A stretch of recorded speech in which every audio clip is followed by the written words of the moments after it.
Halo teman-teman, jadi untuk video kali ini saya mau sedikit sharing ya tentang metode saya yang saya gunakan untuk value investing. Jadi seperti yang kalian ketahui, kalau saya tulis di deskripsi kan saya tuh sebenarnya tipenya value investor ya. Jadi saya tuh bukan tipe trader. Cuman karena kebanyakan yang nonton di channel saya tuh kebanyakan tipenya trader, makanya saya kembanginnya strateginya yang tipe trader ya, yang saya publikasi ya. Nah, saat ini saya sebenarnya lagi kembangin strategi tapi yang buat tipe investasi ya, jadi buat long term ya. Cuma masih belum jadi aja. Belum ada waktu buat bikin ya, karena saya masih sibuk dengan ngembangin software stabilizer-nya ya. Nah, jadi ini saya terapkan metode saya. Jadi metode saya ini tuh basicnya itu dia dari buku Art of War-nya Sun Tzu ya. Jadi kalau kalian penasaran kenapa saya pakai metodenya Art of War, kan Art of War itu kan dipakai buat perang ya. Dan itu metodenya itu sudah dikatakan outdated ya. Sebenarnya kalau dikatakan outdated enggak sih sebenarnya. Karena gampangnya gini, kalau kita mau belajar matematika yang kita harus ketahui itu apa? Angka dong. Nah, robot itu sebenarnya kayak angka. Jadi kita belajar berhitung sebenarnya. Cuma kita bukan berhitung dengan matematika, tapi kita berhitung dengan perang. Jadi perang. Jadi apapun itu kita bisa bisa kita sistematisasi ke dalam konsep atau war ya. Baik itu apa namanya em, bisnis, politik, perang yang paling utama, dan investasi. Karena bagaimanapun juga investor yang baik itu pola pikirnya adalah pola pikir pebisnis. Nah, jadi mungkin saya akan lanjut ke slide berikutnya aja ya. Jadi ini contoh-contoh pemakaian art of war di perang-perang modern ya. Padahal zaman sudah begitu maju tapi kita masih pakai art of war. Itu misal waktu perang Vietnam nih, 1968, Tet Attack. Jadi itu ceritanya waktu itu 2 minggu sebelum Tet Attack itu si jenderalnya si Vietnam ini, North Vietnam ya, itu si Vo Nguyen Giap itu, dia tuh fokuskan tentaranya untuk menyerang Kesan. Jadi dia Kesan itu lokasinya di paling utara Vietnam. Nah itu Amerika otomatis kirim reinforcement sebanyak-banyaknya dong untuk mempertahankan Kesan. Itu 2 minggu sebelum 31 Januari 1968. Tapi sebenarnya yang dia target itu sebenarnya Bang Kesan. Jadi si Atobo ini dia mengajarkan bahwa attack what is weak tapi avoid what is strong ya. Jadi dia menghindari apa yang kuat. Jadi dia ingin supaya tentara Amerika itu fokus semua di Kesan. Lalu dia menyerang lokasi lainnya yang lemah, yang tidak dijaga tentara atau yang penjaganya kurang ya, karena jauh dari Kesan. Nah, hasilnya tuh serangannya dimulai secara serentak pada tanggal 31 Januari 1968. 9 kota dan 8 base militer Amerika berhasil dikuasai. Walaupun mungkin setelah itu Amerika membabi buta ya, marah ya, karena dia baru kali itu Amerika bisa kelimpungan karena serangan serentak ya. Lalu dia membabi buta, jadi si Vietnam kalah ya. Tapi serangan ini tipenya itu strategic victory ya. Jadi itu bisa membuktikan bahwa orang Vietnam bisa menang melawan Amerika yang tentaranya canggih-canggih ya teknologinya ya. Lalu itu dipakai juga di D ya. Di D itu tuh waktu tentara sekutu mendarat di Prancis.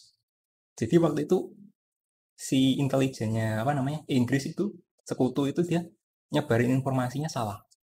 Dia sebarin informasinya bahwa mereka akan mendarat di Calais. Ternyata bukan. Ternyata mereka mendarat di Normandy. Jadi penjagaannya waktu itu di Jerman itu sudah ketat di Calais ya. Dikirain mereka akan mendarat di Calais. Karena lokasinya lebih dekat dengan Inggris ya saat itu ya.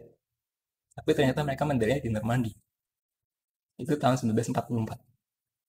Jadi ini contoh salah satu pemakaian strategi Sun Tzu ya, Art of War ya. Menghindari menyerang yang kuat, tapi kita menyerang yang lemah.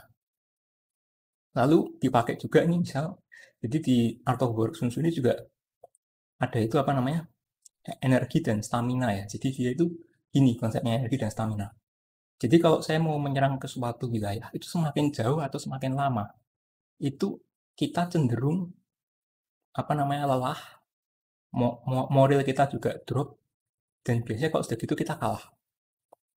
Nah, si Napoleon ini dia cukup cerdas ya waktu Napoleon War tahun 1805 ya, Battle of Austerlitz ya. Jadi dia itu tuh nyimpan stamina. Dia masuk ke wilayahnya musuh cukup jauh waktu itu di daerah Prusia. Prusia itu kalau sekarang mungkin Austria ya. Austria dan Polandia nggak salah. Nah, tapi waktu itu dia nggak masuk terlalu jauh. Jadi dia mundur lagi. Mundur lagi. Nah, sama itu waktu si Austria dengan Rusia ya bergabung ya. Mau menyerang bareng nih. Menyerang Napoleon bareng. Pikirnya, oh Napoleon sudah kehabisan stamina gitu. Pikirnya dia, wah sudah kehabisan stamina, kita kejar gitu. Pikirnya dikejar gitu kan. Ternyata mereka pinter. Jadi mereka pura-pura kabur. Nah, kan kalau dikejar kan pasti nggak mungkin ngejar terus dong, pasti istirahat dong. Nah, mereka istirahatnya di sekitar Austerlitz ya. Nah, itu malamnya diambus ternyata. Jadi limpungan juga mereka, akhirnya malamnya diambus dan nggak bisa apa-apa. Nah, jadi akhirnya si Napoleon menang perang. Nah, ini akhir dari aftermath-nya itu ya, si Holy Roman Empire bubar ya, kalau kalian tahu. Lalu waktu Battle of Stalingrad, jadi ini berlangsung selama 6 bulan ya, dari Agustus 42 sampai dengan Februari 43 ya. Jadi mereka tahu, orang-orang Rusia itu tahu kalau si Hitler itu mereka tidak akan bisa lama. Jadi mereka mau menguasai Stalingrad, tapi karena Stalingrad itu cukup persis ya mereka orang-orangnya, jadi mereka cukup bertahan aja selama di kota. Toh akhirnya yang namanya reinforcement, lalu kayak apa namanya, ration, apa namanya, pasokan barang ya, komoditas makanan dan sebagainya, itu habis-habis sendiri kok. Jadi staminanya habis, moral prajuritnya juga drop ya. Nah itu waktu Battle of Stalingrad, jadi mereka adu stamina. Orang yang di dalam kota ini nggak bisa keluar, tapi mereka tetap di dalam kota itu selama 6 bulan. Itu yang Battle of Stalingrad itu seperti itu. Nah, ini contoh pemakaian art of war di perang-perang modern. Lalu kita coba tunjukkan juga art of war di bisnis ya. Mungkin yang paling gampang itu kita akuisisi dengan merging dengan kompetitor ya. Itu paling gampang, itu di mana-mana ada banyak yang apa namanya, merging ya. Jadi kita kompetitor kita akuisisi, market share kita ambil. Ternyata dia itu nggak diapa-apain, hancur-hancur sendiri gitu. Nggak dikembangin sama sekali. Itu biasanya kayak gitu. Lalu yang spying atau mencuri teknologi ini yang sering dipakai apa namanya, Cina akhir-akhir ini ya, curi-curian teknologi ya. Lalu yang sekarang yang baru-baru ini mungkin yang terakhir itu yang pegawainya Google ya, Anthony Lewandowski ya, yang dia gabung ke Uber ya. Jadi kita bisa curi teknologi pakai cara kita susupin mata-mata atau pegawainya kita rekrut. Lalu mungkin, nah ini mungkin yang mungkin agak penasaran ini apa ini? POP. Jadi POP ini package on package. Jadi ini sebenarnya timing sih. iPhone first gen. Nah, jadi waktu itu iPhone first gen itu bisa meluncur. Dan kenapa dia bisa seperti itu? Itu karena ada teknologi baru namanya POP, package on package. Jadi package on package itu seperti apa? Itu chip prosesor ditumpuk dengan prosesor RAM. Jadi prosesor dengan RAM saling tumpuk-tumpukan gitu ya. Jadi apa namanya? Bisa irit space. Contohnya seperti ini. Nah, ini kan ini ada chip NAND flash ya. Ini chip apa saya kurang tahu. Cuma ini chip power, ini chip itu multimedia kayaknya. Ini kan buat apa namanya? Ke LCD ya. Nah, sekarang pertanyaan saya, chip RAM-nya di mana? Memori RAM ya. Di sini, di tengah-tengah. Chip prosesornya di mana? Di tengah-tengah juga. Jadi apa namanya? Package on package itu dia seperti ini. Jadi ini chip prosesor di bawah, lalu di atasnya ada chip RAM. Nah itu, jadi kenapa ini termasuk bagian dari art of war ini nanti saya terangkan dulu ya. Jadi art of war itu dia punya 5 faktor yang mengakibatkan orang bisa memulai peperangan.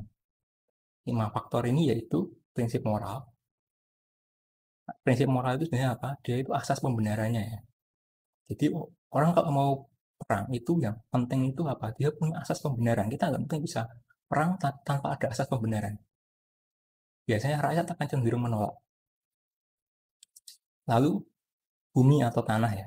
Bumi atau tanah ini medan pertempurannya. Ya nggak mungkin perang dong kalau medan-medannya dong.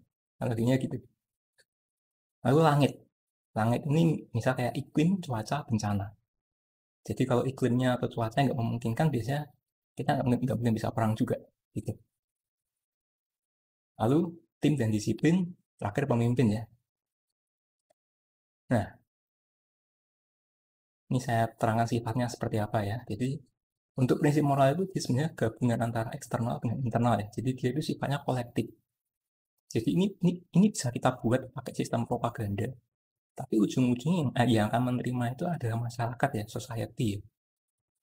Untuk bumi dan langit ini sifatnya eksternal. Eksternal itu gini, kita nggak bisa kontrol. Jadi eksternal itu ya udah gitu-gitu aja. Kita nggak tahu karena kita nggak bisa kontrol, tapi kita cuma bisa perkirakan ya. Kalau langit kita nggak bisa perkirakan. Jadi beda di situ. Lalu tim, disiplin, dan pemimpin ini keduanya internal ya. Jadi kita bisa kontrol itu. Itu kalau bisnis. Nah, kalau kita ngomongin investasi, itu yang prinsip moral ini, dia akan jadi tren atau brand. Lalu kalau bumi, dia akan jadi sektor atau marketnya ya. Kalau langit, dia akan jadi timing. Jadi timing masuk ya. Timing masuk itu mempengaruhi. Tim dan disiplin, dia akan jadi karakteristik. Jadi karakteristik perusahaannya itu apa? Sedangkan pemimpin, ya tetap pemimpin ya, direksi ya. Direksi dan komisaris ya. Karena akan mempengaruhi apa namanya, citra perusahaan. Dan direksi juga yang menentukan arah perusahaan ya. Lalu untuk tren atau brand ini saya terangkan. Jadi biasanya kalau tren atau brand itu kita lebih fokus di key player ya. Lalu saya sih lebih merekomendasikan untuk tipe B2C ya, daripada B2B. Karena kalau kita tipe B2C itu ada brand recognition yang bisa kita dapatkan. Ideanya di situ. Kalau kita B2B kita cenderung brandnya itu ya antar bisnis juga ya. Tapi kalau B2C biasanya brandnya itu lebih luas. Kalau untuk Indonesia sendiri saya pikir lebih cocok untuk tipe komoditas ya. Jadi barang-barang yang komoditas yang bisa diproduksi dalam jumlah banyak. Lalu untuk tren ke depan itu saya lihat arahnya juga lebih condong ke arah sustainability-nya ya. Jadi sustainable resources ya. Nah, ini yang perlu kalian ketahui ya. Jadi untuk tipe short trend itu cocok untuk trading ya. Tapi kalau long trend, nah ini baru kalian invest. Jadi bedanya kalau trennya jangka pendek, ya kita main trading aja deh. Tapi kalau kita apa namanya long trend ya, kita invest aja. Lalu sektor market ya, sektor atau market. Jadi kalau sektor itu biasanya sih urutannya dari pertambangan, energi, agrikultur, manufaktur, retail, dan properti ya. Nah, untuk finance dan teknologi ini di luar ini semua. Biasanya ini jadi cenderungnya gini. Pertambangan itu dia akan cenderung kuat di awal. Tapi begitu agrikultur dan manufaktur naik, pertambangan dia akan cenderung turun. Nah, sektor yang terakhir ini yaitu baru bisa naik kalau ekonominya stabil. Naiknya biasanya paling telat ya. Jadi ekonomi sudah stabil, konsumsi sudah mulai tinggi, baru retail dan properti ya yang naik ya. Kalau sekarang ini kan kita lagi masih pandemi corona ya. Jadi hanya pertambangan aja yang naik. Belum terpengaruh pandemi ya. Energi mungkin tidak begitu banyak ya kalau energi di Indonesia. Manufaktur, agrikultur juga nggak begitu naik banyak. Retail dan properti ini paling telat. Nah untuk finance ini biasanya nggak akan terpengaruh. Itu gitu ya. Finance dan teknologi ya. Karena kalau teknologi ini dia jasa, finance juga jasa ya. Kecuali kalau teknologinya hardware ya. Oke, itu untuk kita ngomongin sektor dan market ya. Jadi kita bisa lihat juga apa namanya arah cycle-nya ya, cycle-nya ya. Lalu itu timing. Timing itu kita harus waspada dengan yang namanya black swan dan grey swan. Kita bisa waspada, kita bisa suka ini, dua ini. Cara untuk mendeteksi black swan dan grey swan kita bisa pakai indikator makro ya. Jadi ini untuk black swan dan grey swan itu lebih condong ke apa namanya ekonomi makro sih. Jadi kalau black swan itu contoh kayak misal hal yang kita tidak bisa prediksi. Misal kayak corona, pandemi, kita nggak bisa prediksi. Tapi kalau grey swan itu biasanya kita sudah bisa prediksi sebelumnya. Cuma kita belum tahu kapan munculnya. Itu aja. Bedanya antara black swan dan grey swan di situ ya. Konflik. Konflik ini apa namanya timingnya itu bagus buat kita masuk sebenarnya. Karena ketika konflik biasanya harganya cenderung naik. Tapi ini sifatnya short biasanya. Kecuali ada perang dunia ya mungkin. Nah ini ada lagi yang timing yang baru, teknologi baru dan regulasi. Saya mungkin untuk dua ini, yang terakhir ini, saya akan jelaskan ini kejadian 1 tahun apa 2 tahun yang lalu ya, harga palladium itu melonjak ya, gara-gara ada regulasi emisi buat kendaraan ya. Nah si palladium ini kan dipakai buat catalytic converter pada mobil. Jadi dia itu gini, catalytic converter. Dia ada 3 material ya yang dipakai ya buat catalytic converter ya. Jadi ada palladium, ada rhodium, ada platinum. Cuman kalau platinum dia itu ada apa namanya? Ada output yang toksik ya dibandingin palladium atau rhodium. Akhirnya produsen mobil lebih suka pakai dua komponen ini, palladium dan rhodium. Dan itu harganya melonjak gila-gilaan itu, mengalahkan harga emas. Itu timing. Kita ngomongin timing. Lalu, nah ini karakteristik. Karakteristik ini berarti lebih condong ke karakteristik perusahaannya ya. Ini yang perlu diperhatikan itu misal kayak laporan keuangan. Itu kita ada 3 syarat ya. Pendapatannya baik.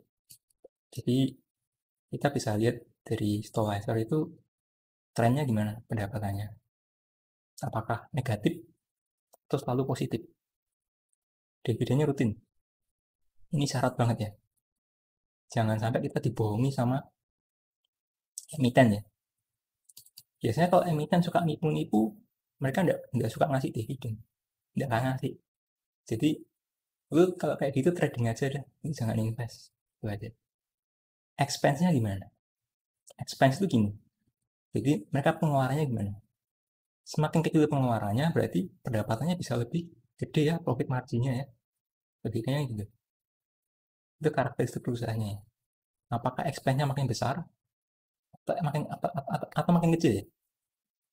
Jadi sebenarnya kalau kita ngomongin investasi, sebenarnya yang paling kita perhatikan itu adalah dividen sebenarnya. Udah dividen aja dah lu perhatiin dah. Ini dijamin aman kok. Karena perusahaan yang rutin memberi dividen itu apa namanya bisa menjadi aset bagi investor itu ya. Daripada mereka simpan ke dalam deposito atau obligasi, mending mereka kasih dapat dividen ya. Itu karakteristiknya. Lalu untuk core bisnis solid atau enggak? Nah ini yang saya nggak sukai kalau dengan yang emiten-emiten startup itu, mereka itu core bisnisnya nggak jelas, nggak solid. Hari ini mereka ngomong core bisnisnya ini, mungkin 2 atau 3 tahun lagi mungkin mereka bisa ngomong berubah lagi core bisnisnya. Belum yang akhir-akhir ini yang katanya yang apa namanya, yang kayak batu bara ya, yang apa namanya jualan apa hasil baru hasil itu ya, apa sih namanya pengolahan batu bara itu ya. Jadi itu core bisnisnya aneh. Jadi mereka mulai mencoba hal baru ya, mungkin wajar transformasi ya, cuman saya nggak yakin aja. Kalau kayak gitu saya cenderung biasanya maybe yes maybe no ya. Lalu untuk bisnisnya sendiri, nah ini kenapa saya condong lebih suka yang consumer. Karena kalau konsumen itu biasanya lebih sustainability-nya tinggi ya. Contoh sustainability itu misalnya gini, Telkom, kalau Anda punya operator Telekom, ya hari ini kan Anda beli pulsa ya, bulan depan beli pulsa lagi enggak? Beli dong. Nah itu bisnisnya sustain. Atau misalnya Anda nyimpan uang di bank, bank itu sustain. Jadi hari ini Anda dapat gaji, Anda simpan di bank ini. Lalu bulan depan Anda dapat gaji lagi, Anda simpan di bank mana? Apakah banknya beda atau bank yang sama? Nah itu contoh bisnis yang sustain. Lalu yang lain lagi, jasa marga. Itu dia kan pengelola tol ya. Nah itu kan bisnisnya sustain tuh. Tiap hari dapat duit tuh. Lalu scalability. Jadi scalability-nya gimana? Nah ini saya ngindarin perusahaan yang kalau dia mau ekspansi, dia naikin capex. Itu dihindarin. Jadi sebisa mungkin cari perusahaan yang tipenya apa ya, cuman jualan brand aja. Contohnya kayak Indomaret tuh, dia cuma jualan brand. Ketika dia mau ekspansi, dia mau scaling ya, dia nggak perlu bikin bangunan baru ya, juga nggak perlu nyewa ya. Dia cukup kerjasama dengan yang punya bangunan. Nanti sistemnya bagi hasil. Cuma sayang Indomaret belum masuk bursa efek ya. Yang ada malah yang itu yang pemegang sahamnya yang di net itu ya, cuma pegang 30% kalau nggak di Indomaret ya, yang di net. Nah itu bisnisnya dia scalabilitasnya tinggi ya. Daripada dia sewa bangunan atau bikin bangunan baru, mending dia kerjasama aja. Atau si Gojek tuh, Gojek itu daripada dia beli sepeda motor, orang lain aja yang pakai sepeda motornya orang lain aja gitu kan. Jadi dia nggak perlu ngeluarin duit buat beli sepeda motor, nggak kayak si Bluebird. Kalau Bluebird itu kan dia harus beli mobil tuh, lalu tiap 5 tahun sekali dia harus itu ya, renewal ya, apa namanya, beli baru lagi ya. 5 tahun apa berapa ya, kurang tahu saya. Kalau si Gojek dia nggak perlu gitu gitu, jadi dia cuma opex doang aja. Opex aja cuma buat pegawainya dia. Jadi itu bisnis-bisnis kayak gitu scalability-nya tinggi. Itu karakteristiknya. Lalu yang terakhir, jadi pemimpin. Ini pemimpin ini ada dua penilaiannya. Kita bisa pakai yang subjektif sama objektif ya. Kalau subjektif itu bisa kayak kita cek orangnya, dewan komisaris bisa dipercaya nggak? Gitu. Lalu kalau direksi pengalamannya apa? Lalu dia punya stake apa di perusahaan? Sekarang bayangin aja, kalau dia level direktur, tapi dia nggak punya stake apapun di perusahaan. Bego amat, dia makan gaji doang. Jadi dia nggak ada usaha buat apa namanya meningkatkan kinerja perusahaan karena dia nggak punya stake di sana. Ya kayaknya gitu. Lalu yang terakhir ini sebenarnya nggak tahu bisa dapat datanya nggak ya? Stakeholdernya siapa aja? Kalau saya sih pribadi saya cenderung menghindari yang persero karena stakeholdernya punya pemerintah. Jadi saya nggak begitu suka aja kalau stakeholdernya ada pemerintahnya di sana. Oh yang objektif itu kita lihat dari track recordnya ya. Jadi biasanya kan direksi itu kalau kok direksi komisaris biasanya bisa rangkap jabatan ya. Dia mungkin komisaris di perusahaan A, komisaris juga di perusahaan B. Nah kalau misalnya dia komisaris di perusahaan A dia sukses, maka kita bisa cenderung percaya dia ya buat komisaris perusahaan B. Jadi kurang lebih sekian aja sih kalau saya buat apa namanya presentasi ini. Jadi kalau saya biasanya apa saya perangin tentang Stolizer. Kali ini saya pengen sharing aja tentang value investing ya, tapi berbasis mekanismenya Art of War ya, Sun Tzu ya. Nah, ini saya baru keinget aja kemarin apa namanya Art of War gitu, jadi pengen bikin apa namanya video ini gitu, pengen sharing aja.